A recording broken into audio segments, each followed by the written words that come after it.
자, 우리 성도님들이 잘 아는 샤머니즘이라고 하는 게 있습니다. 이게 소위 말하는 기복신앙이죠. 기복신앙의 원형이라 그럴까요? 최초 버전이라고도 말을 할 수 있는 샤머니즘 같은 기복신앙에서 재앙을 어떻게 생각하느냐. 재앙이라고 하는 거는 용한 혹은 신령한 법사나 무당을 통해서 얼마든지 피할 수 있다고 가르칩니다. 그래서 이제 부적이라든지 굿을 통해서 혹은 영험한 재료를 사용한다면 혹은 특정한 행위를 한다면 그 사람에게, 그 가문에게, 그 사회 공동체에게 오는 애군, 불행을 막을 수 있다라고 이제 봅니다. 사실 재앙을 막는다라고 할 때 종교로서 재앙을 막는 데 특화된 것은 기복신앙입니다. 또 우리가 일반적으로 종교에 대해서 갖는 심상이 뭡니까? 마음의 평화와 안정을 취하는 것 아니겠습니까? 한 주간 동안 혹은 앞으로 1년 동안 내 삶이 좀 평화로웠으면 좋겠다. 나의 생활이 안정되었으면 좋겠다라고 추구하고 바라기 위해서 종교의 사람들이 또 이렇게 관심을 갖는 경우가 많죠. 그래서 종교를 통해서 개인 및 이제 개인만 추구하는 그런 종교도 있고요. 또 사회 혹은 국가 단위로 나아가 행복을 추구하는 그런 특징이 있습니다. 그러니까 종교 그러면 당연히 옆에 떠오르는 단어는 행복, 행복 추구, 이런 것들로 연상된다. 이제 그런 얘기입니다. 하지만 또 이 종교가 갖는 또 이 순기능 같은 것도 있죠. 이를테면은 우리 사람은 영원히 가질 수가 없습니다. 안타깝지만 영원히 가질 수가 없어요. 저도 그렇게 나이가 많은 편은 아닙니다만 우리 친구 목사님들하고 만나서 그런 얘기들을 종종 합니다.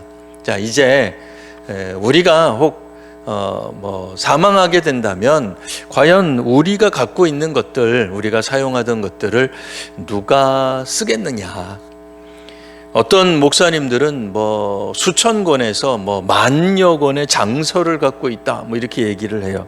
옛날 우리 선배님들은 은퇴하실 때에 그런 책들을 장신대에 기증하는 것을 큰 낙으로 여기셨어요. 또 실제로 신학대학에서는 그와 같은 장서들을 받는 것을 굉장히 고맙게 여겼는데요. 요즘은 그렇지 않다고 그래요. 이 도서관은 한정되어 있는데 자꾸 기증하니까 기증을 안 받으려고 그래요. 왜요? 우리가 갖고 있는, 목회자들이 갖고 있는 책이라고 하는 게 어떤 책들은 보통 한 40년 넘었거든요. 그 낡은 거 거기다 왜 갖다 놓겠어요? 새로운 책도 얼마나 많은데 요즘은 또 이북이라고 해가지고 전자책을 이렇게 기증하는 것은 선호하지만 실물책 같은 경우는 정말 이 처분이 곤란하더라고요. 그래서 이걸 가지고 중고 혹은 이제 이렇게 갔더니 킬로그램당 몇백 원 이렇게 해준다 그래요. 우리가 그거를 살 때는 정말 몇천 원, 수십 년 전에 몇천 원, 점심 안 먹으면서 허리띠 졸라매면서 샀는데 세월이 지나고 나면 아무도 그거를 거들떠보지 않는다는 거예요. 그래서 어떤 이야기들이 있었습니까? 이를테면은 공술의 공수거의 현대판 번역이라고 말할 수 있는 저승 갈 때 뭘 가지고 가나 그 책이 한때 굉장한 베스트셀러였습니다. 그래서 무소유라든지 우리 기독교적으로는 내려놓음, 이런 이야기들에서 사람들이 종교적 매력을 느꼈단 말입니다. 인간은 영원히 가질 수 없는데 너무 우리들이 가지려고 하는 그런 집착에 매여 있는 것 아닌가. 또 우리가 죽고 나면 아무 소용도 없는데 왜 그렇게 집착하고 매달리고 그것 때문에 싸우고 협잡하고 그랬는지 하는 생각들을 해보게 된단 말입니다. 실제로 우리들은 많이 가진 것, 또 가지고 싶어하는 것에 대한 욕망이 있습니다.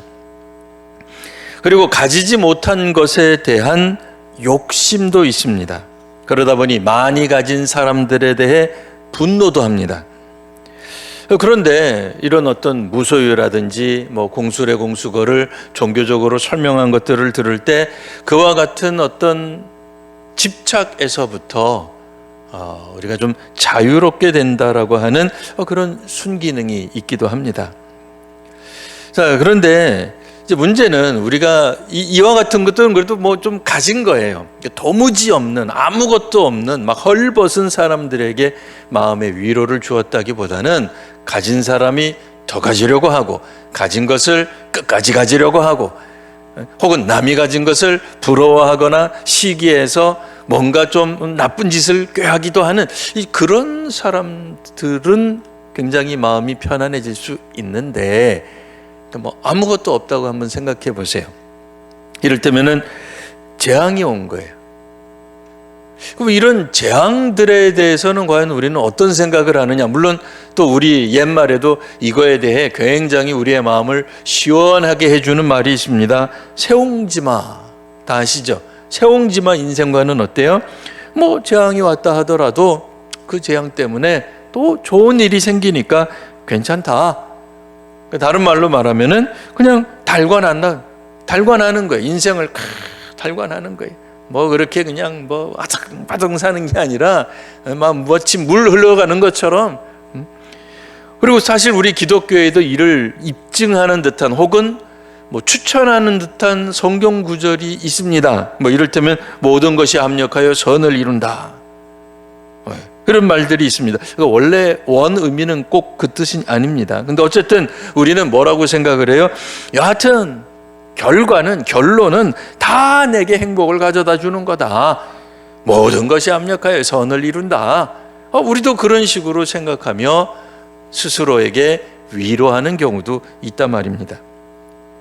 자, 그런데 오늘 본문에서는 조금 다른 관점의 재앙 혹은 반대편에서는 복이 되겠죠. 이 재앙을 바라보게 하는 예레미야의 관점이 나옵니다. 오늘 우리 성도님들과 함께 읽었던 16절에 보시면 내가 매매 증서를 바룩에게 넘겨준 뒤에, 이미 이 앞에 부분 읽어보신 분들은 다 아실 거예요.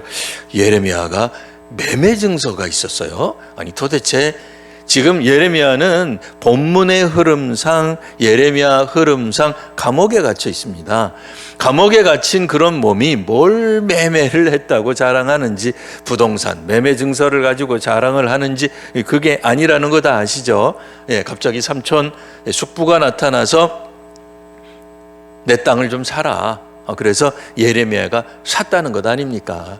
근데 이것은 예레미야에게 그 숙부가 부동산 투기를 하라고 등 떠민 게 아니라 실상은 뭐예요? 바벨론에 의해 예루살렘이, 남유대가 망했지만 베냐민 지파에 속해 있는 땅을 삼으로써, 예레미야가 삼으로써 실제로 이 땅은 회복될 것이다 라고 하는 것을 암시하는 거예요. 하나님께서 예레미야와 그 숙부를 통하여서, 어떻게 보면 뭐 그 숙부는 예언자는 아닙니다만 무슨 생각을 가지고 예레미야에게 땅을 팔았는지는 모르겠어요. 아니면 뭐 나쁜 마음으로 팔았을 수도 있죠. 예레미야가 뭐 워낙 우리나라가 망한다, 망했다 뭐 이러니까 기분이 나쁘니까, 그래? 너 때문에 망한 것 같으니까 애따 그냥 베냐민 지파에 속해 있는 땅 네가 돈이라 내서 사와라 말이야. 왜? 네 예언대로 되지 않았냐? 그래서 나쁜 마음으로 팔았는지, 아니면 그도 뭐 꿈의 계시를 받아서 예레미야한테 찾아가서 자기에게 속해 있는 땅을 팔았는지는 성경에 안 나옵니다. 이게 중요한 건 뭐예요? 뭐 어쨌든 숙부를 포함해서 예레미야가 한 이 행위 자체가 곧 회복될 것이다. 하나님은 예루살렘을, 남유다를 포기하지 않으셨다라고 하는 반증이에요. 예언이에요. 하나님의 구원의 약속이 있는 겁니다. 자, 그러면 이제부터 본격적으로 생각해 보겠습니다. 그러면 예레미야는 이제 오늘 본문에서 이제 기도한다고 나왔잖아요. 이 기도의 내용이 어때야 되겠어요? 밝고 희망차고, 맞습니다 주님, 비록 우리나라는 망했지만 바벨론에 의해서 비참하게 지금 망할 것이지만 하나님의 구원의 약속 때문에 나는 행복합니다. 나는 구원을 노래합니다. 하나님 찬양합니다. 하고 감사와 하나님 찬양으로 가득 차도 모자랄 판에 예레미야의 기도는 뭔가 살짝 비껴가 있는 듯한 느낌을 받게 됩니다. 우리 성도님들도 다 같이 그런 거 느끼셨죠? 저만 느끼면 안 됩니다. 우리 성도님들도 오늘 본문을 읽으면서 예레미야가 기도를 좀 희한하게 하네. 예레미야가 약간 삐졌나? 하는 생각이 들어야 됩니다. 자, 그 관점에서 우리가 한번 살펴보겠습니다. 분명 예레미야는 매매 증서를 바룩에게 넘겨줬으니 그 이야기는 뭐라고요? 구원에 대한 확증, 구원에 대한 확신을 주님이 주셨기 때문에 예레미야는 사실 슬퍼하거나 이까지 재앙 겁낼 필요가 없어요. 이건 재앙도 아니에요. 이 재앙은 곧 물러갈 재앙입니다. 그런데 예레미야의 반응은 어떻다는 거예요? 자, 하나님의 구원 계획을 예언자가 알았고 이 재앙 뒤에는 재앙으로 끝나는 게 아니라 멸절되는 것이 아니라 물론 70년간 남유다는 멸망하지만 그 뒤에 구원이 온다는 거예요. 그런데 그의 기도의 내용을 가만히 읽어보면 예레미야는 한마디로 요약하면 고통의 기도를 올리고 있어요. 탄식의 기도를 올리고 있어요. 다른 말로 말하면 눈물의 기도를 올리고 있다 그 얘기예요. 구원이 확정되었고 물론 70년 후긴 합니다만 구원이 확정되었고 하나님의 은혜가 이미 담보되어 있는데도 예레미야는 지금 너무나 고통스러워하면서 하나님께 나아가고 있는데 그 내용을 한번 우리가 살펴보겠습니다. 17절 보시면 뭐라고 먼저 시작해요? 하나님 찬양합니다. 할렐루야가 아니라 슬프도소이다. 사실 지금 이 예레미야의 기도는 구원의 확답을 받은 상태에서조차 슬픕니다 라고 얘기를 하는 거예요. 18절 말씀 보시면은요 이런 말이 나옵니다. 주는 은혜, 그러니까 잘 읽으셔야 돼요. 주는 은혜를 천만인에게 베푸시며, 그럼 우리는 무슨 생각이 들어요? 아멘. 천만인에게 막 은혜를 베푸신단 말이에요. 그냥 우리 옛날에 우리 부흥회 때 그런 거 있었잖아요. 부흥 강사가 나와가지고 그냥 어찌나 이분이 설교를 리드미컬하게 하시는지 그냥 말기 끝날 때마다 우리는 그냥 아멘 아멘 했었던 적이 있어요. 저도 그렇게 은혜를 받았던 적이 있습니다. 예, 얼마나 설교를 잘하는지 그냥 그분이 보시고 그냥 언제 했습니다가 그냥 이 끝나나 말이에요. 그냥 기다리고 있다가 아멘. 이제 그러다가 이제 어디에도 아멘해요. 제가 지난번에 미국에 갔는데요. 그래도 아멘. 예, 그러면 안 돼요. 그거는 그냥 얘기하는 거지 거기에도 아멘 하시면 안 돼요. 오늘 본문도 마찬가지예요. 그러니까 주께서 은혜를 천만인에게 베푸시니, 그러니까 그냥 아멘 하려고 그냥 작정하고 온 사람은 그냥 아멘 할 수 있어요. 근데 그 다음은 뭐예요? 아버지의 죄악을 그 후손의 품에 갚으시오니.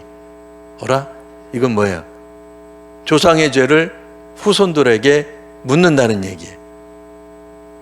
아니 우리 지난주에 읽었잖아요. 연좌제 폐지하신다면서요 하나님. 아니 신 음식을 먹은 그 사람이 신 거지 아버지가 신 거를 먹었다고 자녀들까지 시다는 게 말이나 됩니까? 그거 주의 백성들이 얘기한 게 아니에요. 하나님이 직접 하신 말씀이에요. 앞으로는 신 거 먹었다고 아버지가 신 걸 먹었다고 아들에게까지 이 죄를 묻지 않겠다. 분명히 이 앞부분에서는 좋게 끝내시더니만 이 이야기를 예레미야가 다시 끝낸 건 뭐냐 말이에요. 왜 꺼냈겠어요? 사실 지금 남유다가 망한 이유가 뭐냐 말이에요. 우리에게 불행이 닥치고 재앙이 닥친 이유가 뭐냐 말이에요. 조상들의 죄가 완전히 연관 없지 않다. 연관이 있다 그 얘기예요. 그러니까 앞부분에서는 이제 오늘 우리 읽지 않았습니다만 예레미야 그 앞부분에서는 분명 개인의 죄악을 하나님이 개인에게 물으신다라고 하는 그건 어떻게 보면 지극히 당연한 그런 원리들을 말씀하셨는데 오늘에 와서는 다시 한번 뭘 강조하냐면 그럼에도 공동체의 책임을 완전히 배제하지는 않는다는 거예요. 사실 맞습니다. 공동체 책임이 있습니다. 우리가 잘 아는 유대 그 탈무드라고 하는 게 있습니다. 이제 성경은 아니고 성경적 그들의 구약 성경적 가치관에 따라 현 삶에서 어떻게 우리들이 적용해 나갈 거냐 뭐 이런 것들을 이제 탈무드, 이제 랍비들 중심으로 종교 지도자들을 중심으로 이제 그런 것들을 이제 실생활에 적용할 수 있는 어떤 금언집 같은 거라고 말할 수 있습니다. 거기에 보면 유대인이 사는 한 공동체에서 누가 배가 고파가지고 도둑질을 했어요. 그럼 물론 그 개인이 벌 받아야 돼. 근데 랍비는 뭐라고 이야기를 해요? 형제가 배가 고파서 도둑질할 지경에 이르도록 그 이웃들이 그를 돌보지 않았다는 책임을 묻습니다. 공동체 책임이 있습니다.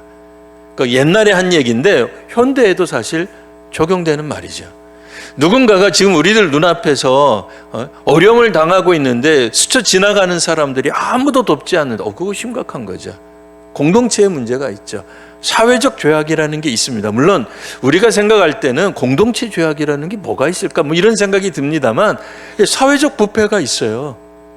공동체 자체도 문제가 됩니다. 물론 개인이 모여가지고 사회를 이루기도 합니다만 사회 자체도 문제가 생길 수도 있습니다. 그러니 이 말씀을 할 때에 18절 하반절 가만히 보시면 예레미야가 이런 기도를 합니다. 크고 능력 있으신 하나님이시오 이름은 만군의 여호와이십니다. 이 말은 그냥 문자 그대로만 앞뒤 빼어놓고 읽으면 하나님 찬양하는 말로 들려요. 그렇죠? 이건 100번 하나님 찬양하는 말이죠. 하나님의 그 권능을 높이는 말로 들립니다만 18절 처음서부터 읽게 되면 뭐예요? 주님은 정말 크고 능력이 많으시죠. 주님은 만군의 하나님이 무슨 뜻이에요? 모든 군사력의 으뜸이 되시고 모든 나라들의 군사력을 움직이시는 하나님. 드디어 우리 이 유다의 조상들의 죄를 우리 때에 물으셨군요 라는 뜻이에요. 이 말은 왜냐면 하나님은 그렇게 하실 수 있는 분이에요. 왜? 만군의 하나님이기 때문에 바벨론의 군사력을 말이 좀 이상합니다만 바벨론은 느부갓네살이 일으키죠. 근데 우리 예레미야서를 읽어보면 어떻게 돼 있어요? 느부갓네살이 물론 바벨론의 왕이기는 합니다. 그가 군사력을 일으켜서 예루살렘과 남유다를 점령한 게 맞습니다. 그런데 예레미야 전반에 흐르는 예레미야의 주장은 뭐예요? 그거 하나님이 하셨다는 거예요. 물론 하나님께 원인을 묻고 책임을 묻는 게 아닙니다. 하나님은 이스라엘의 하나님뿐 아니라 바벨론도 지배하시고 바벨론도 움직이시는 만군의 하나님이시라는 거예요. 그러니까 전 세계의 하나님이라는 거예요. 그런데 하필이면 하나님 왜 내 때에 이와 같은 재앙을 우리에게 주셨단 말입니까? 물론 예레미야가 몰라서 이런 호소를 하는 게 아닙니다. 왜요? 알고 있죠. 하지만 그 고통이 너무 심한 거예요. 여러분 전쟁 상상만 해도 끔찍한 거 아닙니까? 이게 전쟁이 일어나면 그건 비참해집니다.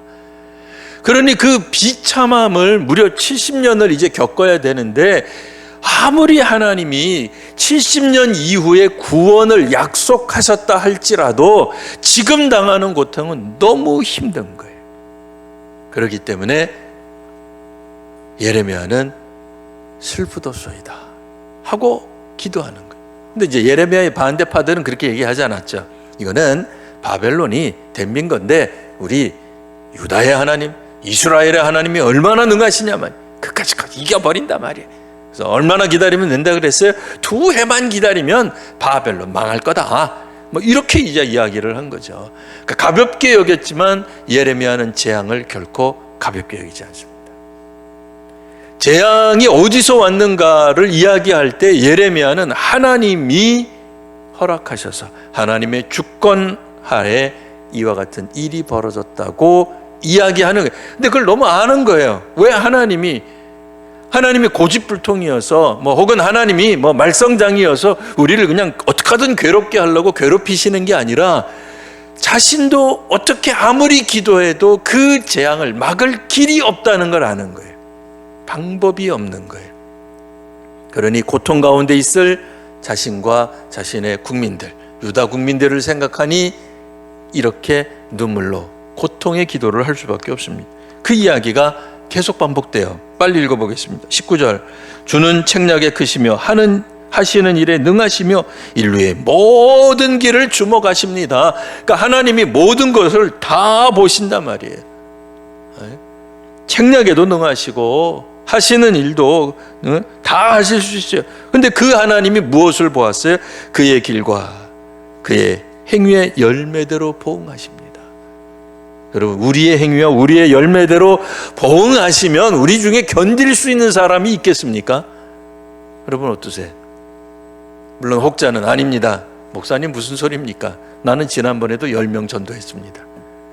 나는 내 평생에 예수 믿고 난 다음에 지금까지 기도를 빠진 적이 없습니다. 이렇게 말할 분도 있을런지 몰라요. 근데 실제로 한국 교회는 그렇지 않잖아요. 전체 공동체로 보면 예수 믿는 사람들의 숫자가 감소하고 있잖아요. 인구 감소 말고 그냥 하는 얘기예요. 어쨌든 믿는 사람들의 숫자가 감소하잖아요. 남의 교단이 얘기 아니라 우리 교단이 그렇잖아요.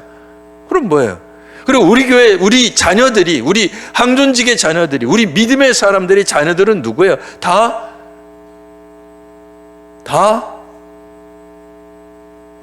모태신앙이잖아요. 그죠? 우리 성도님들의, 우리 항존직의 자녀들은 모태신앙인이잖아요. 근데 교회 없잖아요. 신앙에서 없잖아요. 멀어졌잖아요. 책임을 물으신다면 우리에게 물으시겠죠. 근데 하나님이 보응하신다. 이건 뭐 누가 견디겠냐 말이에요. 쭉 넘어가셔서 주께서는 20절부터 나온 거는 애굽 땅에서 표적과 기사를 행하신 거예요. 하나님 그렇게 능하십니다. 애굽조차도 무찌르시는 하나님이세요. 군병들이 아니었잖아요. 그때는 히브리인들이 노예 상태였잖아요. 군사훈련 아무도 안 받았어요. 60만이면 뭐합니까? 우리 식으로 말하면 총 쏠 줄 아는 사람 한 사람도 없는데 왜? 그건 애굽이 안 가르쳤으니까, 종살이만 시켰으니까 이제 그런 거죠. 그런데 그 애굽을 당대의 강대국이었던 애굽조차도 이기시는 하나님은 어떤 하나님? 표적과 기사를 행하시는 하나님. 근데 그 하나님이 지금은 어떻게 했다는 거예요? 이제는 그 화살을, 그 진노를, 그 재앙을 우리들에게 퍼부신 거예요. 우리들이 관역이고 우리들이 목표가 된 거예요. 그러니 이거 뭐 애굽도 못 이긴 그 하나님의 능력을 히브리 사람들이, 남유다 사람들이 무슨 수로 이기냐 말이에요. 그러니까 어떻게 보면은 하나님을 찬양하면서 하나님의 능력을 설명하고 진술하지만 그 능력이 너무나 버거운 거예요. 왜? 우리를 향하기 때문에, 재앙이 우리를 향하기 때문에. 은혜를 쏟아부어 주실 때는 너무나 고마웠는데 하나님이 진노하시고 재앙을 퍼부실 때는 도무지 견딜 수 없는, 그러니까 부족으로도 안 된다니까요. 굿으로도 안 되는 거예요. 프로그램으로 안 되는 거, 우리식으로 말하면 예배로도 안 되는 거예요. 아무리 많은 봉헌을 한다 하더라도 안 된다, 그 얘기예요.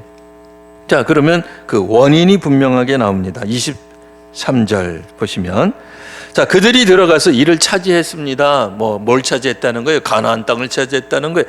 가나안 사람들 물리치고, 이것도 하나님 놀라운 역사죠. 들어갔는데, 차지했는데, 복의 자리에 앉았는데, 하나님의 축복의 자리에 머저시 앉았는데, 하나님이 다 앉혀주셨는데, 그냥 우리는 숟가락만 얹혀놨는데, 우리는 어떻게 했다는 거예요? 주의 목소리를 순종하지 아니하며 주의 율법에서 행하지 아니하며 무릇 주께서 행하라 명령하신 일을 행하지 아니하였으므로. 그래서 오늘이 왔다, 그 얘기예요. 오늘은 이제 수천 년 전에 남유다 망한 그날입니다. 그래서 주께서 이 모든 재앙을 그들에게 내리셨습니다. 24절은 무슨 얘기예요? 자, 결국 하나님은 칼과 기근과 전염병으로, 이거는 원래 적들을 섬멸할 때 쓰셨던 방법인데 이 방법을 이제는 유대 백성들에게 하나님이 쓰셨고, 주의 말씀대로 되었음을 주께서 보시나이다. 이거 그냥 띄워놓고 읽으면 얼마나 은혜스럽습니까? 주의 말씀대로 되었음을 주께서 보시나이다. 주의 뜻이 하늘에서 이루어진 것처럼 땅에도 이루어질 줄 믿습니다. 그거하고 똑같은 내용이잖아요. 얼마나 은혜스러운 표현이에요. 근데 이 표현은 뭐예요? 주의 말씀대로 우리가 망하게 되었군요 라고 하는 얘기예요. 그러니까 이거는 하나님 앞에 지금 뭐 삐져서 덤비는 건 아닙니다. 예레미야가 그런 사람 아닙니다. 그런 예언자는 아니에요. 결코 아닙니다. 지금 자신들이 당하는 고통이 왜 왔는지 너무나도 잘 알고 있어요. 뼈 아프게 지금 이야기하고 있는 겁니다. 우리 조상 때부터, 우리 선조 때부터 내려왔던 그 공동체의 제약이 지금까지 내려오고 있는데, 문제는 뭐예요? 당대의 공동체들조차도 회개하지 않고 있다는 거예요. 그러니 더 걱정되는 거죠. 그러니까 자기는 지금 하나님의 구원에 대한 확증을 받아서, 물론 70년 후긴 합니다만, 근데 문제는 그때까지 예레미야가 살지 못한다는 데 있겠죠. 뭐 여하튼 뭐 그럼에도 뭐 그때까지 살다 나서도 그게 중요한 게 아니라, 예레미야는 구원의 확신, 하나님의 회복의 약속, 회복이 결국은 복을 주시는 거죠. 그 복된 약속을 받았지만, 그러나 지금 당하는 고통에 대해서는 너무 힘들고 피곤하고 힘들고 괴롭고 눈물 나고 아프고 안타깝고, 그런 의미에서 한국교회도 언젠가는 하나님이 다시 회복시켜 주실 겁니다. 우리 믿음의 가정들도 혹은 지금 재앙을 당하고 있다 할지라도 지금 그런 재앙들을 하나님이 분명히 회복시켜 주시겠으나, 재앙에도 뜻이 있는 거예요. 하나님이 우리에게 알게 하시는 재앙도 있는 겁니다. 그러니까 모든 재앙이 다 하나님이 우리를 일부러 깨닫게 하려고 주시는 재앙이라는 뜻은 아닙니다. 감기도 혹은 다치고 교통사고, 모든 것들이 다 하나님의 그런 어떤 섭리요 깨달은 가운 그런 얘기는 아니에요. 그러나 오늘 성경에 나오는 재앙은 분명히 하나님의 말씀, 하나님의 예언적 성격이 있는 거예요. 그거는 알아야죠. 그거는 깨달아야죠. 근데 이 부분은 어떻다고요? 우리가 아무리 애를 쓰고, 그러니까 인간적 방법이라는 의미에서 방법을 동원한다고 해서 해결되는 게 아닙니다. 어떻게 해결해야 되겠어요? 오늘 찬양대에서 얘기했다니까요. 뭐라고요? 복을 받는 사람은 복 받는 비결이 어디 있어요? 주의 말씀을 주야로 묵상하는 데 있어요. 묵상을 또 혹시라도 오해하실까봐 그냥 묵상만, 자리에 앉아서 묵상만, 그 얘기가 아니라 23절에 있는 것처럼 주의 목소리를 순종하지 않았으니까 우리는 어떻게 하자는 거예요? 순종하고 주의 율법에서 행하지 아니하며, 그러니까 주의 율법을, 명령을 행하고 주께서 행하라 명령하신 일을 하면 되는 겁니다. 그 일을 위해서 지금 해야 될 일이 뭐겠어요? 예레미야는 기도를 하고 있습니다. 오늘 우리가 해야 할 일이 답이 나왔죠.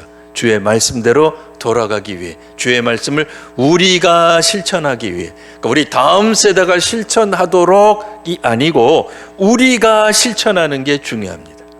물론 교육적 차원에서, 기독교나 혹은 교회 교육적 차원에서 자녀들이 무언가를 할 수 있도록 하는 것들은 그거는 또 다른 문제고요.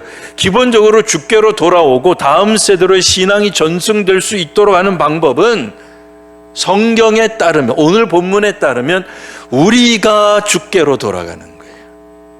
자녀들이 주께로 돌아오도록 만드는 데 있지 않고 우리가 주의 말씀에 순종해야 됩니다. 그때 우리는 당연히 눈물로 기도할 수밖에 없습니다. 슬픔의 기도를 할 수밖에 없고 통곡의 기도를 할 수밖에 없습니다. 그런 의미에서 먼저 가야 될 장소가 바로 기도의 자리입니다. 성도 여러분, 이번 한 주간 동안 정말 우리 하실 수 있는 대로 기도의 자리를 한번 찾아보십시오. 예전에 매일 했던 그 기도의 그 영성을 회복하십시오. 안 되면 매일 새벽 묵상, 우리 교회에서 제공되는 유튜브 영상이라도 같이 시청하시고 그 시청하시면서 기도하십시오. 금요 기도에 시간을 한번 내보십시오. 나는 좀 늦게 왔다. 그럼 늦게라도 와서 기도하고 가십시오. 혹 우리 너무 직장에서 늦어서 우리 한 8시 반 9시면 끝나는데 9시에 오는데 목사님 문 열어줄 수 있습니까? 얼마든지 열어드리겠습니다. 밤 11시까지든 그날 하루를 지나서 토요일 새벽까지든 기도하십시오. 시간을 내서 기도하지 않으면서 다른 핑계는 대지 마십시오. 기도를 하고 있느냐 안 하느냐가 중요한 겁니다. 남들 보고 기도해라 다 소용없어요. 남들은 남들대로 두세요. 내가 기도해야 돼. 우리가 이 사회를 위해, 교회를 위해, 자녀를 위해, 그리고 무엇보다도 우리 자신의 경건의 회복을 위해 기도하는 귀한 한 주간 되시기를 바랍니다. 기도하겠습니다. 걸어가신 주님, 오늘 저희가 주의 말씀을 듣고 다시 한번 주 앞에 나아가 저희들의 삶을 돌이켜봅니다. 주님, 저희가 기도하지 않았습니다. 저희가 주의 말씀에 순종하지 않았습니다. 저희를 용서하시고 긍휼히 여기시고 불쌍히 여겨 주옵소서. 믿음으로 다시 한번 나아가는 믿음의 사람들에게 은혜도 주시고 용기도 주시고 능력도 더하여 주옵소서. 주께서 회복시켜 주시려는 굳센 믿음을 더하여 주시니 감사합니다. 그때가 언제가 될지언정 끊임없이 기도하며 기도의 자리에서 벗어나지 않던 저희들 믿음의 부모, 믿음의 성도들, 믿음의 사람들 되게 하여 주옵소서. 오늘도 주 앞에 나와 믿음으로 또한 봉헌하는 이들이 있사오니 주께서 이 봉헌을 받아 주옵소서. 감사의 예물로 10의 1조로 혹은 여러 가지 목적의 헌금을 두고 목적을 두고 봉헌을 합니다. 하나님, 이 예물들이 온전히 하나님 나라를 위하여 쓰임 받도록 하시고 또한 하나님께서 복을 더하시는 귀한 은혜의 또한 헌물과 우리들의 헌신이 되게 하여 주옵소서. 오늘도 수고하는 모든 이들에게, 특별히 병상에서도 오늘 이 영상을 통하여서 함께 예배하고 있는 귀한 집사님과 권사님에게도 은혜를 더하여 주옵소서. 예수님 이름으로 기도합니다. 아멘.